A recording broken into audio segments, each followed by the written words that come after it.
There we go. Right. So thanks ever so much, Georgia. I'm going to literally hand over to you and let you introduce yourself, and we'll go from there. Thank you. So I'm Georgia. I am a nurse by background, but my current role is I'm the service manager for a team called, or a number of teams called Closer to Home. So we do intensive home treatment for young people aged 13 to 18 who would ordinarily be in a psychiatric inpatient unit for a variety of different reasons. And there's lots of evidence to say that treating young people at home is best for them, best for their families, their carers. So we do an intensive service where we work with young people at home. I've been asked today just to talk about a bit around self-harm, which is sort of training that I've done many times. I've been a nurse for 19 years this year, and I've always worked in with young people. And specifically in the last 10 years, I've worked with young people who are generally in a mental health crisis. So I was saying to Jill earlier, I get incredibly bored with the sound of my own voice. So please don't wait till the end to ask questions. If there's anything that you feel that I'm missing out, or that is really pertinent to you, please interrupt and ask away, because I've found that these sessions are better if they're interactive. So I'm going to share my screen. We've just practiced, so hopefully it will work. Oh, here we go. And now I've got to work out how to do, oh, here we go. Right.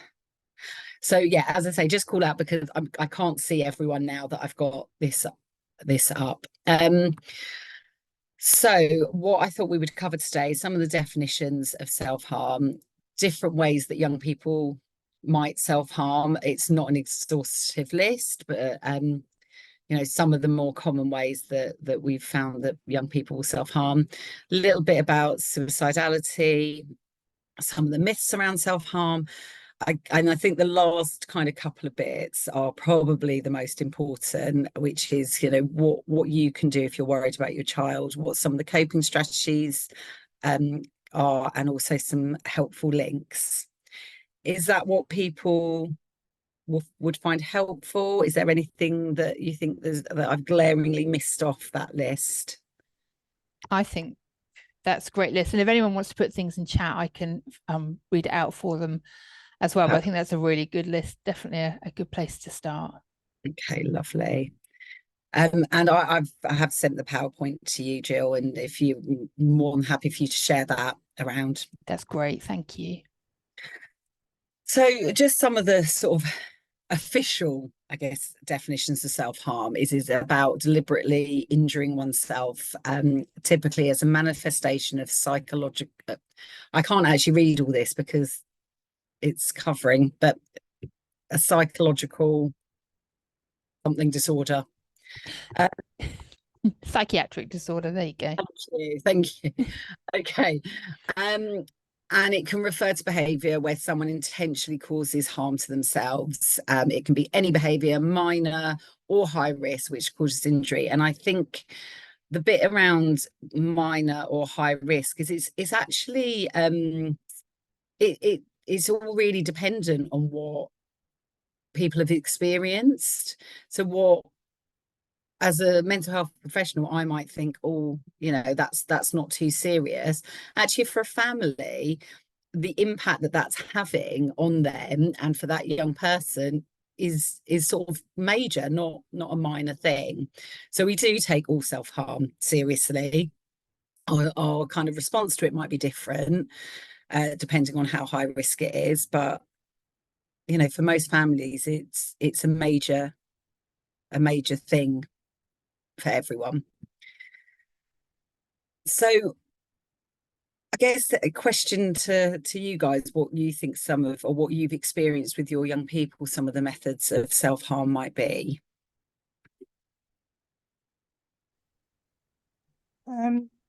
There's quite a few. Um, she uses her own fingernails to scratch her own face. they use sharpener blades to slash at her wrists. We've had where she's burned herself with an open flame. She's God. broken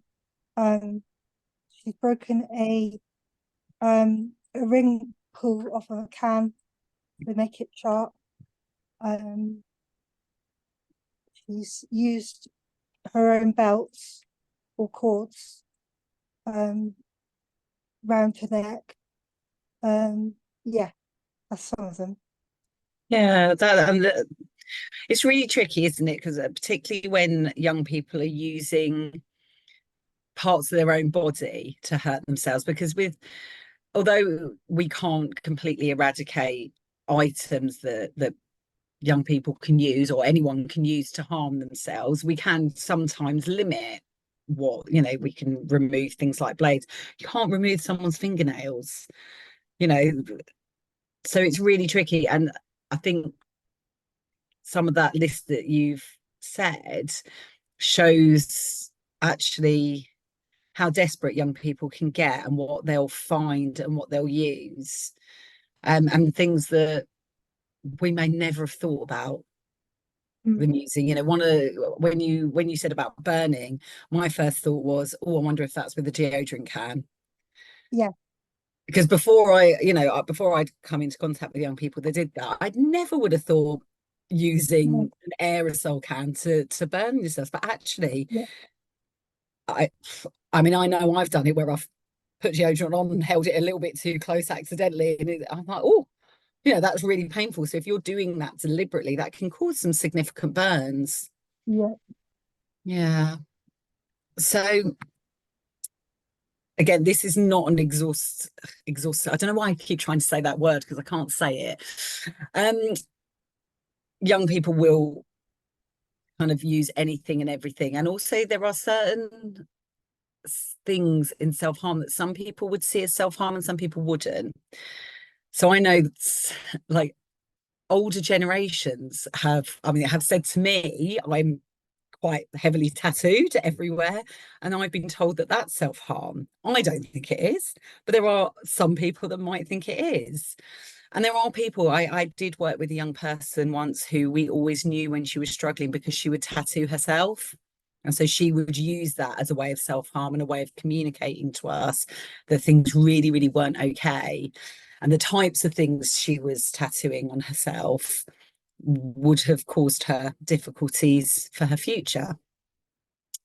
So yeah, when people think about self-harm, they often think about cutting. So yeah, pencil sharpeners, razors, glass. I've had young people pick things up in the street, so it's really tricky to remove things. Burning and scalding.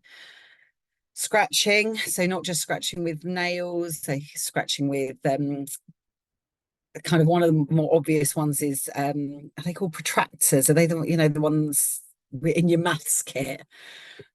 So yeah, things like that. And most young people who attend a mainstream school will have access to those things.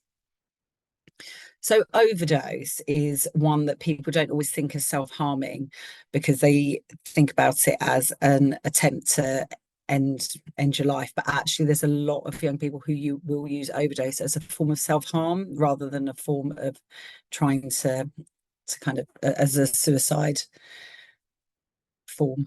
It's not the right word, but so they might take smaller overdoses more regularly, but actually it's the cumulative impact that has on someone's body is quite big. Banging heads, that can just be, that one is sometimes quite difficult because often for a lot of young people who particularly who might be on the autistic spectrum will do things like banging head to regulate, but people do also use it to self-harm. Hair pulling, so it's called trichotillomania, when you pull hair out sort of obsessively, and it can not just hair on your head, it can be anywhere on your body. biting or swallowing objects, inserting objects. So I've had young people who've inserted objects actually into self-harm wounds or into other parts of their body. Self-strangulation or tying ligatures, again, not as a way of trying to cause death, but as a way of regulating or a way of just harming themselves. Jumping from high places, and disordered eating, which always feels like a strange one, because what we're saying is not an eating disorder, but controlling eating and drinking as a way of harming themselves. So people often think that one self-harm will lead to suicide, or that certain self-harm acts mean that someone is trying to end their life. They don't, just because someone self-harms doesn't mean that they want to kill themselves. It can do, but they are two separate things. And lots of people might have suicidal ideation, so they might think about it and be considering it without actually acting upon that. But we're not going to cover kind of suicide and suicidal thoughts as much, but I'm more than happy if anyone wants to kind of jump in and ask any questions about it. So the statistics I've got on here are quite old. I do need to update them because I keep forgetting it's now 2024, and 2018 only seems like a few months ago, but it really wasn't. So I suspect the figures have changed, because I think it would be really interesting to see what the figures are post-COVID, because I suspect they are they've increased quite rapidly. Because I think whilst we were obviously incredibly lucky that our young people weren't physically affected in the same way as kind of elderly people or people with long-term health conditions, I think emotionally and psychologically young people were probably more affected than anyone else because of COVID. But yeah, in 2018, it was estimated that nearly 110,000 children aged 14 across the UK will have self-harmed in the past year. So it is higher for girls. And I suspect even if we looked at the current statistics, it would still be higher for girls. Boys are more likely to sort of act out in different ways, but equally boys are more likely to not ask for help in the same way as girls do. So 45% of people use cutting as their main method of self-injury, and 1 in 6 children aged 5 to 16 were identified as having a probable mental health problem in July 2021, which I guess was sort of middle of COVID. Trying to remember, was that middle of COVID? I think so. I think we were probably still in a lockdown at that point. So that is some of the evidence that shows such a huge increase from 1 in 9 young people in 2017. So what are your thoughts about why people self-harm, and what are some of the common myths around self-harm?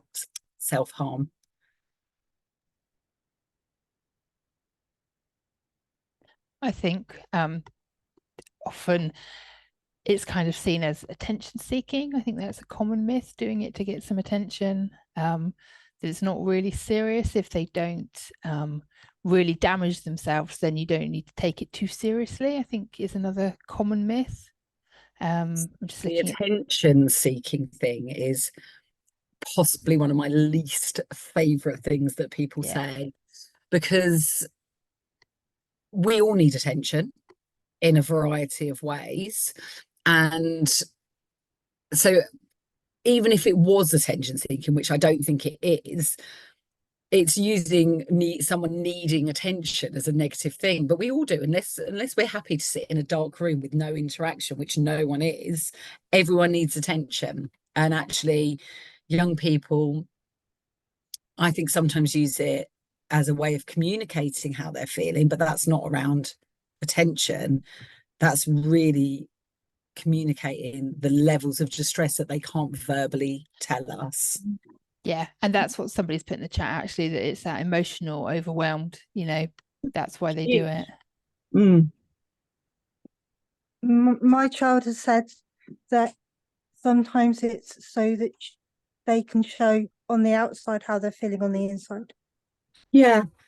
So it's really hard, isn't it? Because if we see someone walking down the road with a broken leg, we go, oh, poor thing, they've got a broken leg.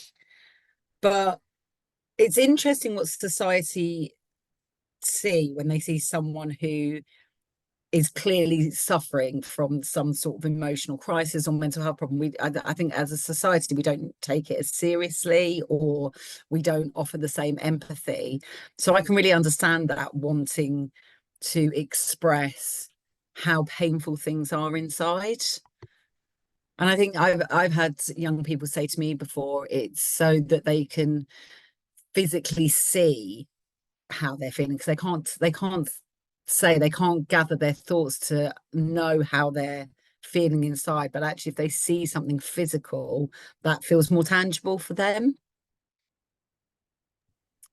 Any others that anyone wants to mention? I've got one in the chat that says, I'm concerned though that the attention my daughter receives when she hurts herself maybe is showing her that this is the best way of communicating, and that when she's overwhelmed, she sees that if she hasn't hurt herself, it's not serious enough for her to ask for help. Yeah, and I think that can be quite common. And it's interesting. I used to work in a prison for young offenders, and self-harm is incredibly high in prisons, particularly amongst male prisoners, well, and females. And I used to have to write care plans quite often, because what we'd get when these young men were self-harming was one of two reactions. It was either, oh, you're so silly, why have you done that? Oh, it's stupid. And that was often, and that could be from general nurses, that could be from civilian staff, it could be from prison officers.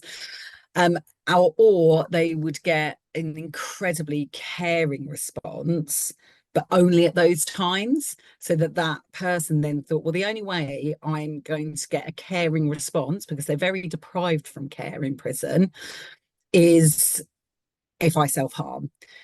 So I used to write care plans around offering a neutral response to self-harm. So you're not telling them off, but you're not being so overly caring that they feel that's the only way they can receive some care. So you help them treat the wounds, you sit and talk to them, and then you offer them different times where they can get a caring response. So I do, yeah, I can understand that kind of habitual learned behavior, I guess, sometimes, that for a young person, they may feel that the only time they can get care or get that response, which I'm sure actually as a parent, that isn't the case. But for a young person, that's might be how they're interpreting it. Yeah, absolutely. Have you got any advice around like the early days of self-harm, if a young person is just starting to do things where they're not breaking the skin, but they're just starting to see hurting themselves as a response to their emotions and feeling overwhelmed? What do you do? I think we'll get to the sort of the more severe end, but what do you do in those early days? I think I'm always wondering, how much of a fuss do I make? What do I need to do? Do I need to panic, not panic? How do I manage this to try and give them, and what do I do, practically in terms of giving them an alternative? So I've got some alternatives and some kind of things later on in the slides. Brilliant. No, that's great. You sure? Yeah. No, absolutely. Okay. We'll come to that in a minute, around actually, because people get really worried about talking about self-harm. Yeah. Is it going to make it worse if I talk about it? So yeah, we come to that in a minute. Brilliant. Thank you. So yeah, some of the common myths: self-harm is an attention-seeking behavior. People who self-harm don't feel any pain. That's absolutely not true. People just cut themselves on their arms so that other people can see that they're trying to kill themselves, or they will go on to it becoming more serious, and they will kill themselves. The worse the self-harm, the worse someone is feeling. That's absolutely not true. It is absolutely relative to that person. And someone who scratches themselves and doesn't need medical attention can be feeling absolutely horrendous. If I make them promise not to do it and they do, it means that, I can't read the end of that, but I'm thinking it says it means that they don't care about me. Is it? Yeah. Yeah. Yeah. Yeah. So it's, people want to keep those promises, but actually they can't. It's really, really tricky to ask someone to promise not to do something like that. People who self-harm as a way to manipulate others. No. I mean, I can't imagine anyone wanting to hurt themselves to get someone else to do something for them. I'm sure there are an incredibly small group of probably adults who might do that, but the vast majority is absolutely not a way to manipulate people. So we touched on this a little bit. If I hide things, they won't do it. People are incredibly resourceful about what they might use, and you can't remove everything from someone's life. If I check their body for marks, it will help them. What it actually does is it increases the young person's feeling of shame around self-harm if you check them. And I guess a different way of doing that is trying to hold an open space for that young person, that it's okay to talk to you, because your response isn't going to be angry or an overly emotional response, which is really hard as a parent, because everything our children do is different from if someone else's child was doing it. If one of my, as I say, I've worked as a CAMHS nurse for 19 years, but if one of my children was self-harming, all my knowledge around self-harm and mental health would completely go out the window, because it's my child, it's different. Yeah, but having that open space for them to come and almost just let you know that it's happened, so that they know that they can come to you for help.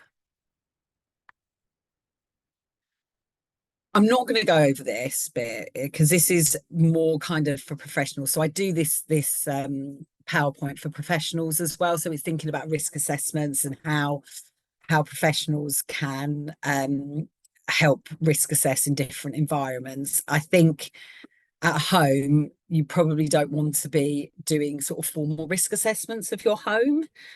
But I think when thinking about protective factors, there are everyone, even if they struggle to think about what their protective factors are, they have them. And it's about increasing for that young person, getting them to identify what helps them. And that doesn't mean the self-harm will reduce initially, but what helps them, can we do more of that? Yeah, so that's almost like coming up with a bit of a plan with your young person about, what can I do before I self-harm? What things will help me to I always call it delaying the self-harm. So we're not telling someone to stop or not do it, just delaying. And sometimes we can delay again and delay again. And then sort of look at that with children and young people and go, well, you felt really, really strongly that you wanted to self-harm. You might have felt an 8 or 9 out of 10 that you were going to self-harm immediately. But look, we've gone a whole hour, or we've gone half an hour and you haven't done it. How do you feel now? So scaling can be really, really helpful, kind of getting them, because it will be individual to them, but it's showing them that can come down, that urge. I always kind of relate it to, most adults have, or lots of adults have smoked before, or something in their life, and so they've had that that urge to do something, urge to smoke. And when you're giving up smoking, sometimes you have to, instead of going, right, I'm never ever going to have another cigarette again, I'm going to delay having it. And what you notice is that urge to do something that reduces over time. And it's the same with self-harm. That overwhelming urge to self-harm can reduce. That's really clever. Do you have, or we could make if you don't, some sort of, pro forma that parents could use to fill in with their young people? Is there something that's easily available? Because what I think, what I often get young people to do, and I do this in my crisis work, so I do out of hours crisis work in another county, is, and you can look it up online. Some of them are very American, but I think it's things like 100 things to do before you self-harm. And I always advise people, do it when you're not in a crisis. Get them to write out things that they could do. And it can be anything from painting nails, go for a walk with a trusted adult if you know, you don't feel that they can go out on their own, watch a TV program, you know, anything. And often it's all around mindfulness, really. It's just staying in the here and now. Make it nice and pretty, you know, make it like into almost a little art project, laminate it and put it on a wall. Because when someone's in crisis and they've got that overwhelming urge, they can't think, what can I do to delay this? And so you say, right, why don't we try number 8, you know, or why don't we do this?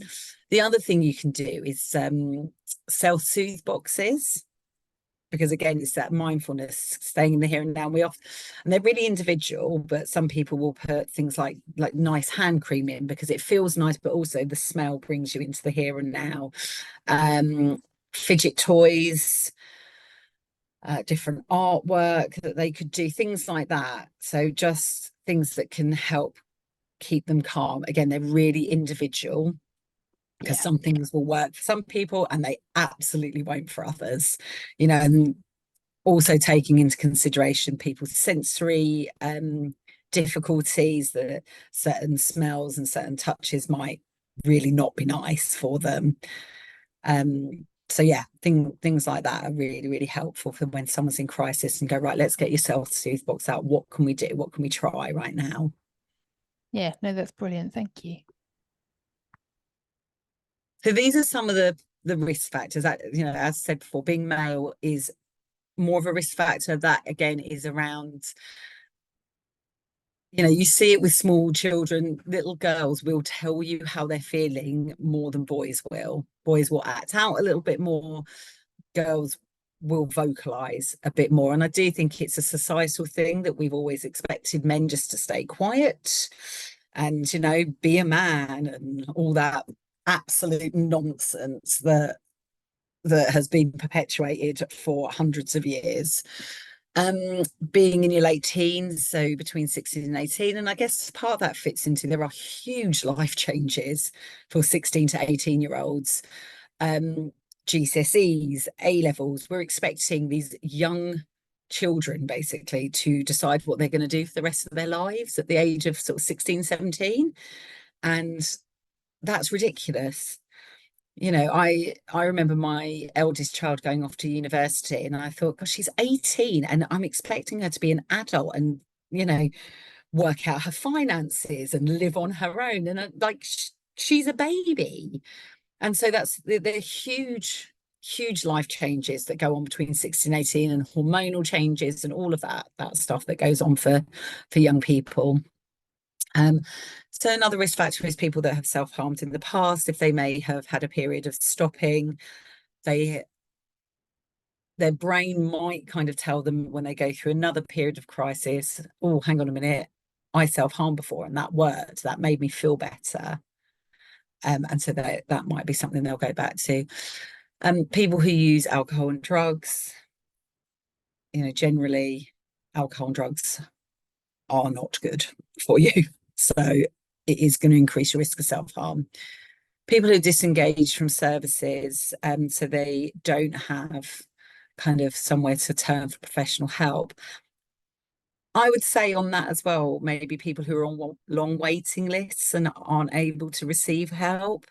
That can be really, really tricky, because although there are crisis lines you can call into for CAMHS, you know, it isn't quite the same as having a care coordinator that you can speak to. Having a diagnosed mental health disorder increases your risk, and also physical health disorder, so sort of a long-term health disorder. And we're seeing a lot more people who might have kind of these really long-term health problems that just cause real emotional crisis, particularly for young people. That's really, really hard to come to terms with a physical health problem. So one of the risk factors is people who attempt suicide in a violent method. So what we mean by that is things like jumping from heights, going to train stations, that, you know, quite violent methods, I guess, and quite final methods. If they are able to complete on those. Hopelessness is obviously a really, really big thing, because if you don't feel like there's any hope for recovery, any hope in your life, it is going to increase that likelihood that you might try and end your life. You might try and, you're going to increase the ways that you self-harm, and it's going to become probably more serious. I don't really like this next one, no resilience, because I don't think anyone's got no resilience. I would say some people might have reduced resilience. And someone said something to me the other day around resilience, that we think of it as like a steady way of being, but actually resilience changes, and it's all going to be dependent on what's going on environmentally, what's going on around you, and the people who are around you and what support you have, which is going to increase or decrease your resilience. If there is a family history of psychiatric disorders, you are at more risk of having a diagnosed mental health problem as well. And being LGBTQ plus, I know there's more letters on the end there as well, but it does change quite regularly, the letters. So yeah, and that is around there being poorer access to services, being generally around the world not being accepted. So I would like to think in the UK we are more accepting these days. I'm not sure we necessarily are all the time, but there are still countries that you can't go on holiday to. I had a very strange interaction even with one of my staff members the other day, where I was going on a holiday, and it was a holiday that I didn't know where I was going. I paid this company basically to choose the destination. Very exciting. And she said to me, "Oh, maybe you're going to Dubai." And I said, "Oh, I hope not, because I suspect me and my girlfriend might get stoned to death if we go to Dubai." And she said, "Well, can't you just pretend to be friends?" And I thought, oh, yeah, no, we don't really want to. So, when I think about going on holiday, I have to Google whether I'm allowed to go there. So that's really, really tricky. And for a young person trying to discover who they are, and maybe having some difficulties with their identity, that feeling that you're not accepted is really, really hard. So I'm not going to talk about the risk assessments, because I think this is much more helpful. So it is okay to talk to young people about their self-harm. They're thinking about it all the time. You're not going to make it any worse by talking to them about it. And sort of what I would say is how to talk about it is to stay curious. Don't necessarily make presumptions about why they're self-harming. Let them tell you.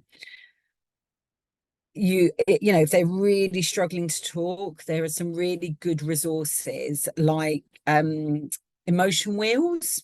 They tend to be really, really good, and they can open up discussions. So if they don't want to tell you when they're struggling, you can put it on the door or somewhere where on their bedroom door, and they can just turn it around, and they can be really simple emotion wheels. You can just Google them and get them online, or they can be really, really complex and go for like describing emotions that we wouldn't in normal life sort of say, but they can be really, really simple as well. The other way that some people can do it is using emojis. So having an agreed set of emojis. We all know young people mostly are very technologically savvy, much more than we are as adults, and sometimes that is a really helpful way of them communicating. how they're feeling. And you can have then an agreed way. Okay, if you send me thumbs down emoji, for example, how would you like me to talk to you about it? Do you want me to ask you questions? Do you want me to just sit and listen?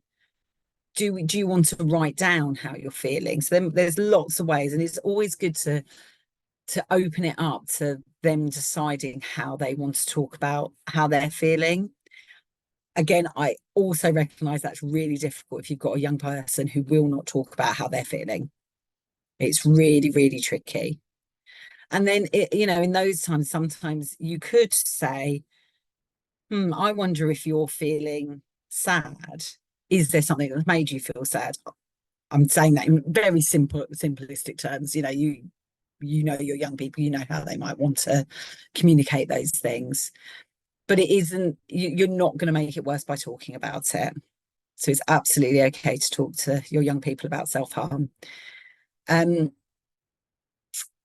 If it does feel too difficult for them to discuss self-harm, pick an easy topic to start a discussion, and then you can bring the conversation kind of background. I always think it can be really helpful to relate something that you might have experienced.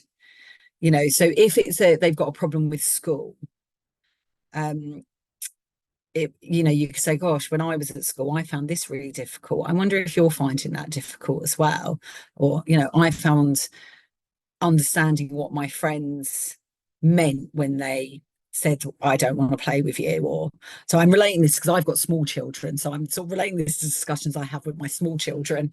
It is different with teenagers. You probably wouldn't make it that simplistic, but you can then kind of, once you've got that conversation started, it is easier to bring it round to talking about risk and talking about self-harm.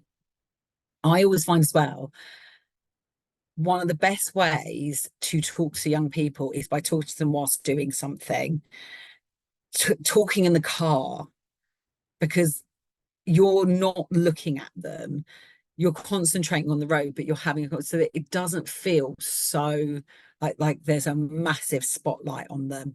Or doing an activity, cooking, something where the whole spotlight isn't just on talking about them, tends to be quite helpful.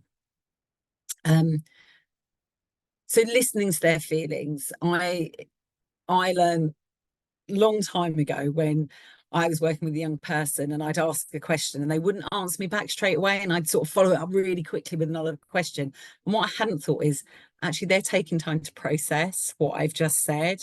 And so I need to give them time to answer that, and I need to give them time to think about how they want to respond to me. And I think inadvertently what I ended up doing is making that young person not feel heard, because I didn't give them the time to be able to think about their answer. Work with your young people about what is triggering that self-harm. They might not know, but there will be something, and sometimes it's worth sitting down with them, and you can do, in DBT we call it like a chain analysis. So what was happening before, go into detail about where they were, what they were thinking, what they were feeling, if they can name those emotions, leading up to the self-harm, how they were feeling when they did self-harm, how they felt afterwards. And if you can do that every time, you can start to pick up on common themes around what's kind of happened and what those triggers might be. It might be really obvious for them, and they might be able to say, every time I go to school and I've got maths, the teacher makes me feel terrible, so that then leads to me self-harming later in the day. It might be really obvious for them, but they might not know. Validate them, validate their feelings. Yeah, so something like, gosh, that's really understandable that you feel like that. I think lots of people who would be in your position might feel like that as well. Because I think when people self-harm, they think they are sometimes the only people that feel like that. And because young people have often said to me they feel quite a lot of shame afterwards, and it becomes a bit of a vicious cycle then, because they feel really awful, they self-harm, they then feel shame afterwards, which makes them feel really awful, which makes them self-harm. So it's this awful vicious cycle. Helping them problem solve about what could they do differently next time, where in that kind of cycle of how they were feeling could they have done something different, when could they have maybe come and asked for help a bit earlier, because lots of young people, what they'll do is they'll self-harm and then they'll ask for help afterwards. And so it's trying to catch them and get them to try and ask for help before the self-harm. I think it's great if you could, at that beginning bit when they're just starting to tell you that they're asking for help, that in itself is amazing, that they're not feeling that they need to hide it, but it's just getting it a little bit earlier, getting them to recognize what point in that chain could I have asked for some help. Be aware of your own attitudes and feelings. So I know for me, I worked with a young person, she would self-harm terribly, and generally I would manage that and I would support her. The one thing that really, really bothered me is she would burn herself with cigarettes. And I just couldn't, I don't know what it was. Well, I kind of do know what it was. I think it was because if she was hitting her head against the wall, I could often redirect her. I could sort of stop her. But if I tried to stop her burning herself, she was going to burn me. And so I couldn't stop her. And I found that really distressing. And I really had to work on my feelings and my attitude around that, so that I wasn't responding in a different way to that type of self-harm than a different type. And we will all have our own feelings around it. These are your children. Of course, you're going to have feelings, and you're going to have intense feelings about it, you know, and that's really, really difficult to try and kind of hold those down. And so that in that sense, it's really important, if you can, get your own support. And I know, you know, Jill and Reminds is an amazing support for you guys. And yeah, because that's a really good way for you to speak to other parents who might be experiencing what you are, just to say, God, do you know what, life is really rubbish right now. My child is doing this and I don't know how to help them. That's really hard. So remaining non-judgmental and supportive, really important, because they're coming to you for help. They need your support. They don't know what to do at that point. And work within your own limitations. You are going to have your own limitations around what you can manage and when you need to ask for support. So we'll go on to sort of support lines later, but one of the things you can do is 111 have mental health workers. They have a mental health car. I know it's really difficult to get the mental health car out because they are limited. They only have, I think, 2 cars, and sometimes they're off the road. But you can speak to a mental health professional on the line, and there are kind of national support lines that you can speak to that would help. So supporting your young person in accessing care and treatment. So, you know, taking them, if they have self-harmed and it needs medical treatment, you know, taking them to A&E, taking them to their CAMHS appointments, or go, you know, seeing their support workers, seeing if they're in school, you know, there's often counsellors in school that they can see. So it's just supporting them in that, which is absolutely teaching you to suck eggs, because I'm sure that's what you're all doing anyway. And sort of liaising with those external agencies, so letting them know when risk has changed, when it's increased, when you're worried. You know, you are the absolute experts of your children. You know them better than any professional is ever going to know them. And you know, professionals might be experts in certain fields, but they're not experts in your children. And so it's really helpful for you to be that advocate for your young person, say, when risk has changed. So what not to do.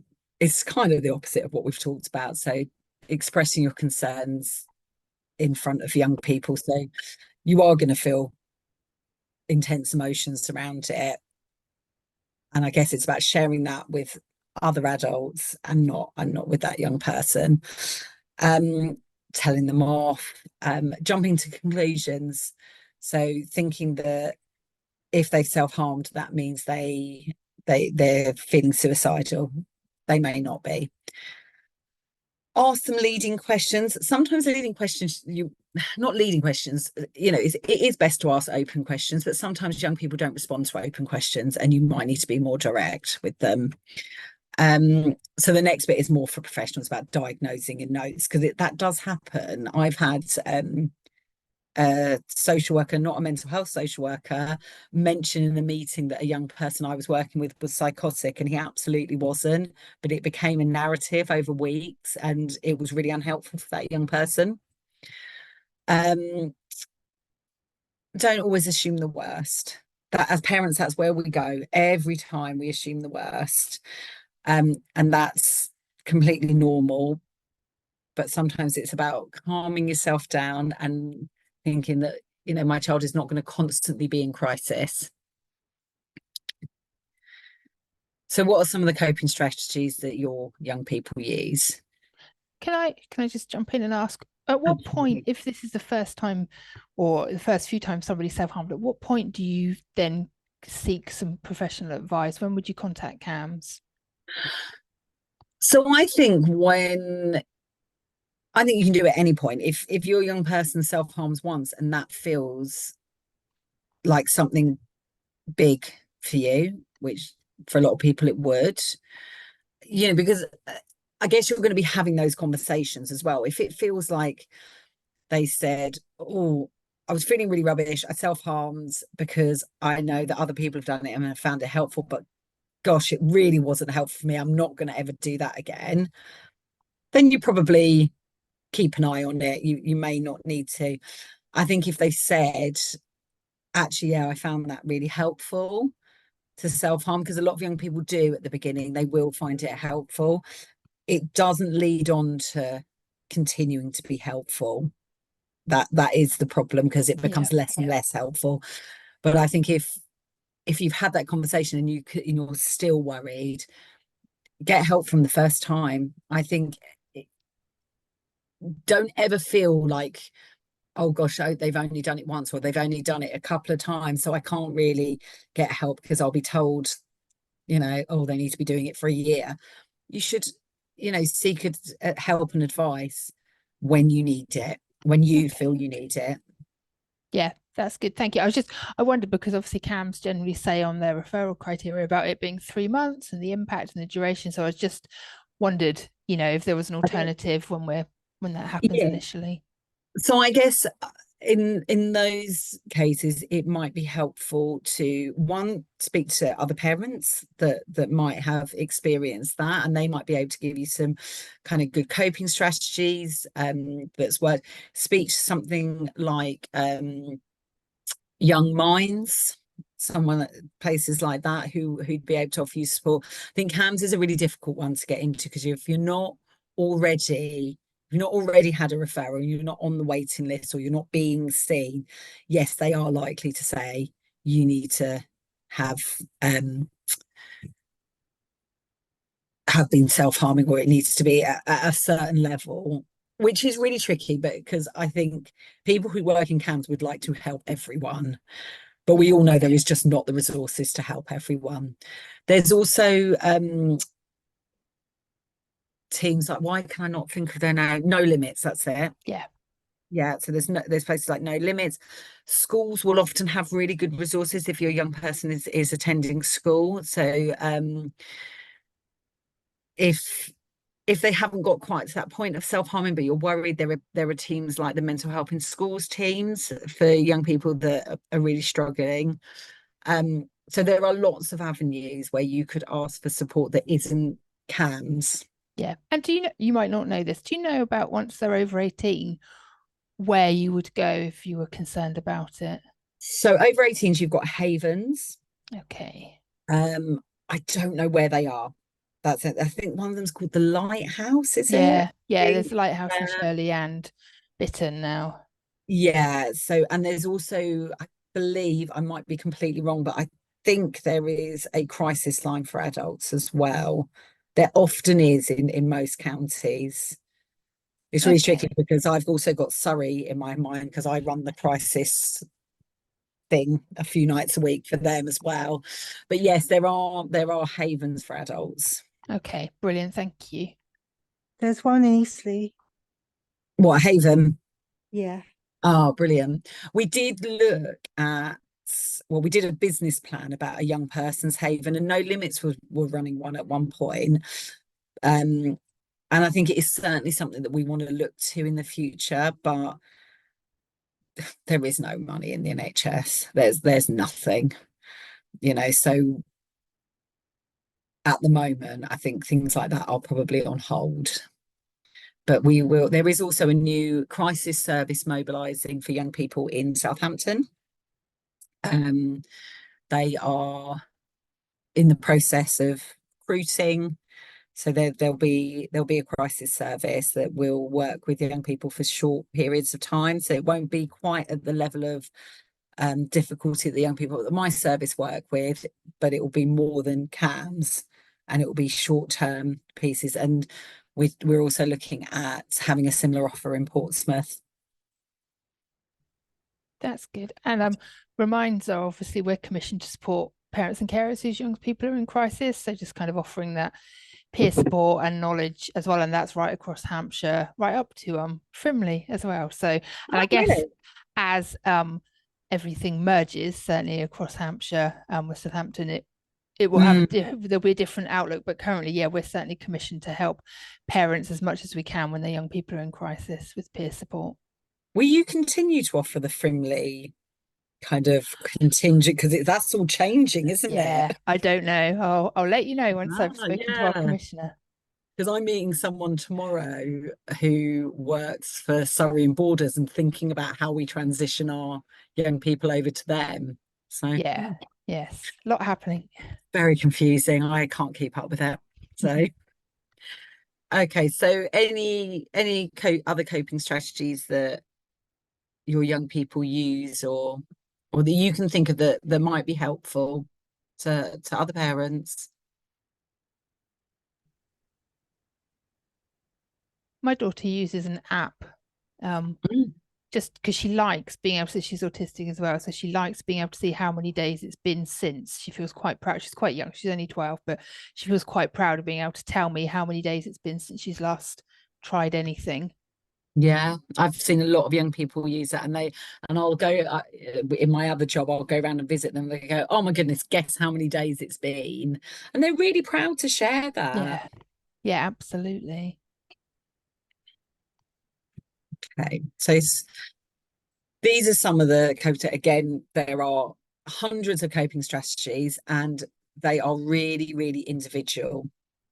And it's really tricky because I'll have young people sometimes phone in the crisis line, and I can't give them specific coping strategies. I can make suggestions, but for example, the drawer or do some artwork. Now, if I was in crisis and someone said to me, do artwork, that would send me into a bigger crisis because I hate art. I'm rubbish at it. I would feel really useless. Whereas if someone said to me, go and watch an episode of Grey's Anatomy, great, wonderful. So it's so different for everyone. So some of the things, you call a helpline. Shout is always a really good one because young people can text that, and lots of young people find talking really, really difficult, but actually can communicate better via text. So that can be a really good one. So the pinging the rubber band, so it's feeling the pain. The other thing people do at the same time is drawing on their arm. So they're pinging and then they can see the red. That can work for some people. Crunching ice, or another one that we suggest, which quite frankly, I hate, but lots of young people love, is dunk your head in a bucket of ice water. And there is physiological reasons for that. It changes the temperature. It's all to do with your nervous system, and actually it's like a reset. So having a really, really cold shower, getting under a freezing cold shower for a minute, it sort of, it shocks the system, and it does help. But lots of young people, that not just crunching ice. I've used you know, you can get those ice packs that you get for young people, like for little children, if they've bumped their head, something like that on the back of the neck can be really helpful. It also brings someone into the here and now, because when they're, you know, when they're in that crisis, they are thinking about all the awful things that are in their life, all the awful things that might have happened to them. And actually you need to bring them into the here and now to think, you know, into that grounding of you're here, you're safe, you're okay. Writing down how you feel. So some people find keeping a journal really happy, really helpful. Other people don't at all. You know, breathing or mindfulness techniques, they're really tricky because you have to practice them. And not all mindfulness works for young people. But actually what I've found is there's always a bit of mindfulness that does work for everyone. You just have to find the bit that works for you. Because I always used to suggest it and go, oh yeah, but mindfulness doesn't work for me. Because I used to see mindfulness as the kind of whole Buddhist yoga sort of, you know, long meditation. Actually, it doesn't have to be that. Sometimes it's making a cup of tea and really concentrating on the steps it takes to make a cup of tea, because you are staying in the here and now. But you do need to practice. So if your young person does self-harm, try practicing breathing or mindfulness when they're not in crisis, because then they can get better at it, and then it helps.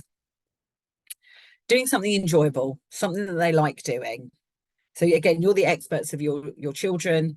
You often know what they enjoy doing. So suggest that, or start doing it around them if they're in crisis.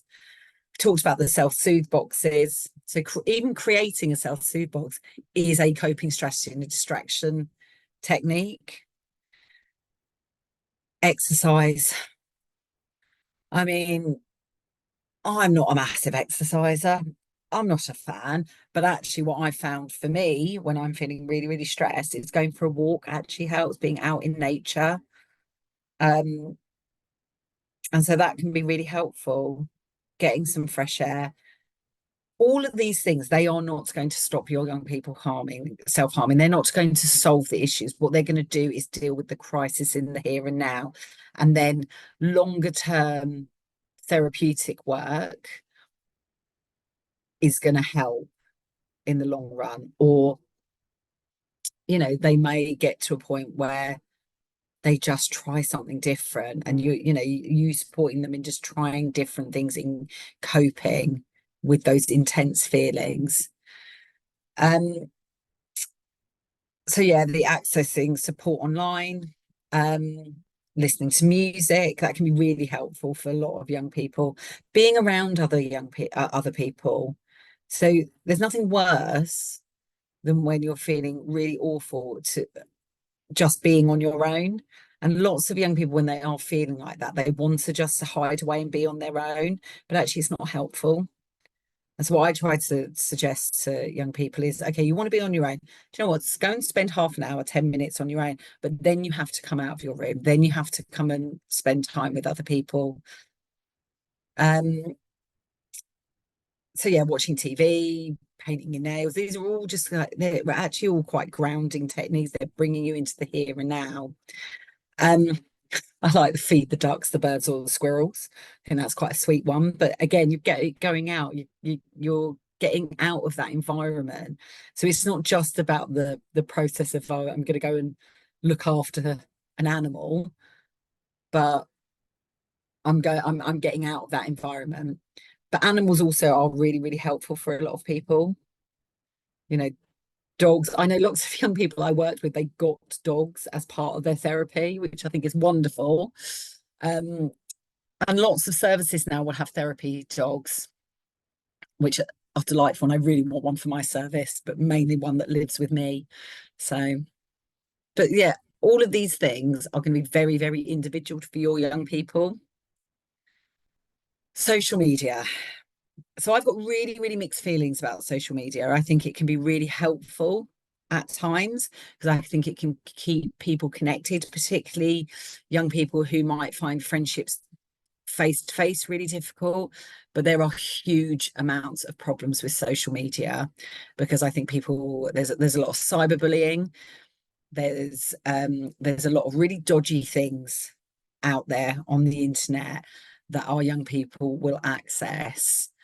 And so it is sort of twofold in the sometimes we need to limit how much young people are going on social media for their own safety, but also keeping in mind not cutting them off from sort of social, like positive social aspects. Equally, lots of young people will reach out for help on their phones. So via apps, via websites, phone lines, things like that. So it is a really, really tricky one. There's also quite a lot of evidence around being on your phones late at night can increase anxiety and depression and poor sleep. So it's a real balancing act in keeping that socialization healthy whilst also limiting actually what young people could be accessing. There are some really dodgy sites, and TikTok, although there's a real fun side to TikTok, there's a really, really dark side to it where there is a lot of glamorization, I think, sometimes of self-harm and mental health. And I think if young people are in a really dark place themselves already, that's not a helpful spiral for them to go down. So I guess with social media, I think it is about monitoring it if you can, because I know how tricky it is with young people and their phones. And I certainly know with my child, the minute she got a job and could afford to pay for a phone herself, my control over what she could access was gone. Because I had to stop saying, well, hang on, I pay your bill, so I get to look at your phone every so often. So it is hard. It's a really hard one to control. So here are some of the useful websites.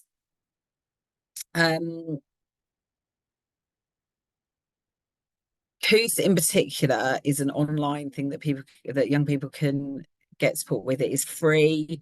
Young Minds is really, really helpful, and there are support groups and things like that with Young Minds. And then there's lots of places where they can get help or they can get support around at least reducing self-harm. One of the other ones I think which is really helpful is Shout. Again, like I said, it's one that young people can text. And I think, I'm going to look up what the number is, because they can just text a number. So it's 85258, and then they text Shout to 85258, and then someone will respond to them, and they can have a text conversation. So I think that one was really helpful. I did think I had that on this, but I don't. So yeah, that one particularly for young people can be good. That's good. We've got Kooth coming to our 16 to 25 mental health fair, which is on the 8th of March. So they're actually going to come and run a stall so they can chat to people there as well. Oh, that'd be really good. Yeah, I know it's been really successful with some of the young people that I've worked with in the past. So that's it from me. So any questions, anything you think, that I haven't answered or that I've glaringly missed, I guess? I don't know if you've got any suggestions, but our danger time, if you like, is at night when everybody's asleep. Yeah. Have you got any suggestions as to what I can do to help her from getting to that stage? She doesn't want to come to us because we're asleep, and she doesn't want to disturb us. So I think sometimes what can be helpful, because nighttime or late in the evening is a really, really common time for people to struggle. It's the most common time that people struggle. So what could, I guess, could be helpful is coming up with a plan with her.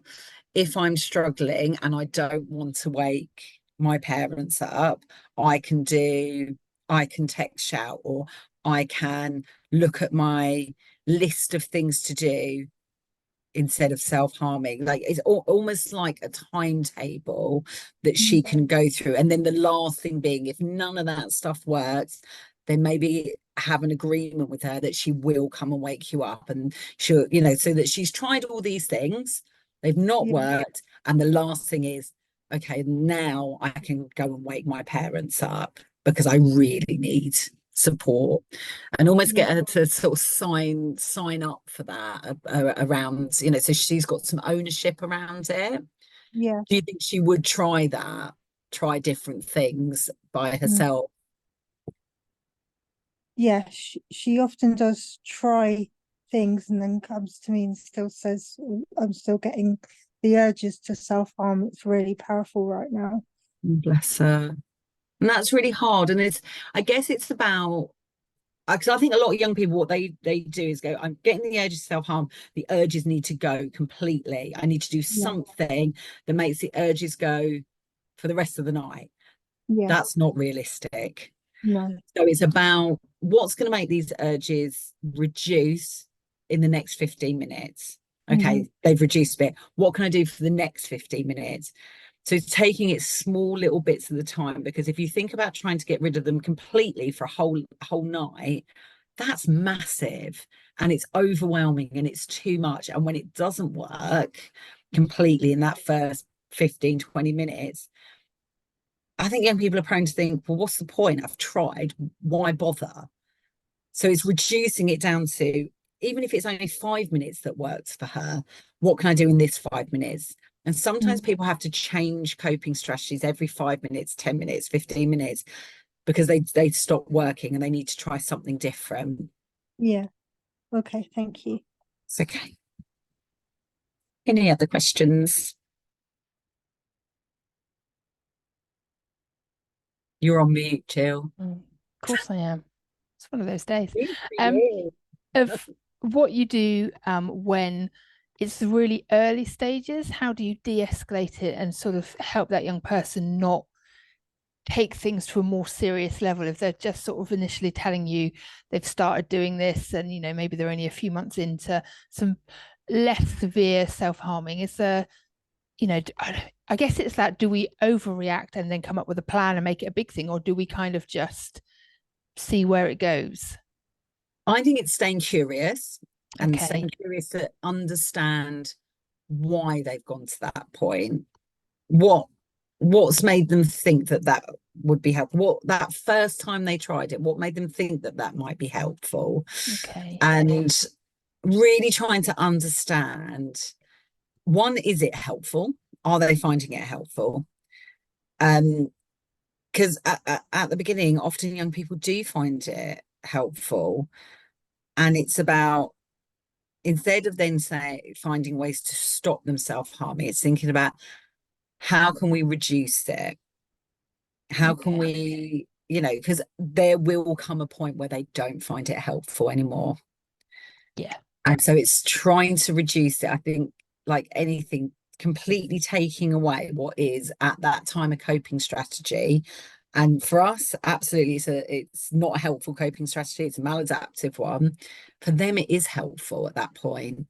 So it's trying to reduce it, saying, okay, well, you're finding it helpful, but are you finding that it's causing problems for you? So, because adults are asking you, what's that on your arms? Or, your friends at school are kind of are not being very kind to you about it. Or, there'll be lots of reasons that it's causing them problems, as well as it in that moment it's helpful.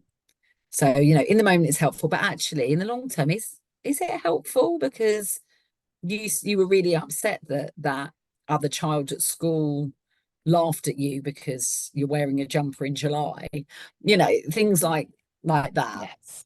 It's that's finding really, those little bits where you can kind of try to get them to realize, actually, is it helpful? yeah, no, that's really useful. Thank you. And I'll just sort of say it on here that you've offered to run some self-harm advice clinics for us, which I Yeah. think will be really, really useful.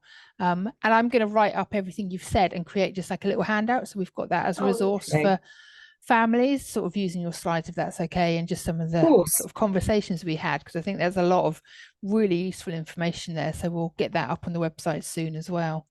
I'll But I stop think, sharing if I can work out how to do it. and I'm going to stop There you go. recording.